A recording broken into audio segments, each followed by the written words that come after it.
Dans la Bible, il y a des versets qu'on regrette presque d'avoir lus, parce qu'ils changent notre vie en nous mettant systématiquement face à nos responsabilités. Et bien, ce matin, je lis le pire de tous, ou le meilleur, Le temps d'un café, et je vous le dévoile.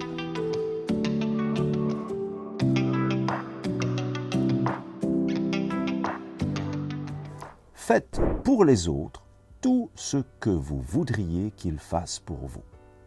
C'est là tout l'enseignement de la loi et des prophètes. C'est Jésus qui le dit dans Matthieu 7 au verset 12. Attention, on est ici à l'inverse de ce qu'on entend souvent autour de nous. Ne pas faire aux autres ce qu'on ne voudrait pas qu'ils nous fassent. Non, non, ici Jésus condense l'enseignement de l'Ancien Testament dans un grand principe positif. Faire pour les autres tout ce que je voudrais qu'ils fassent pour moi. Ben, je dois avouer que c'est le verset ou le principe de Jésus qui me revient le plus régulièrement à l'esprit. C'est presque obsessionnel et c'est surtout quand je n'en ai pas envie.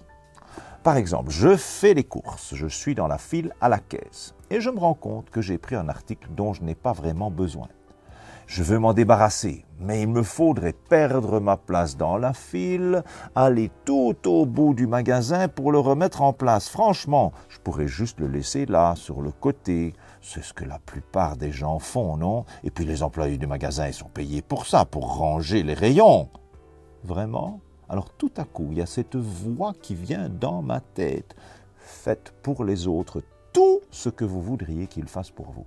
Si j'étais employé moi-même dans ce magasin, qu'est-ce que j'aimerais que les clients fassent pour moi? Ah mince, pourquoi est-ce que j'ai pensé à ce principe?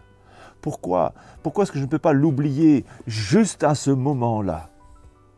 Eh bien voilà, je me rends compte que je ne t'ai pas forcément rendu service aujourd'hui. Parce que si l'Esprit de Jésus vit en toi, je sais que tu es maintenant condamné comme moi, quand ça t'embêtera le plus, à entendre cette voix dans ta tête. Fais pour les autres tout ce que tu voudrais qu'ils fassent pour toi. Mais finalement, n'est-ce pas ainsi que nous deviendrons un peu plus comme Jésus?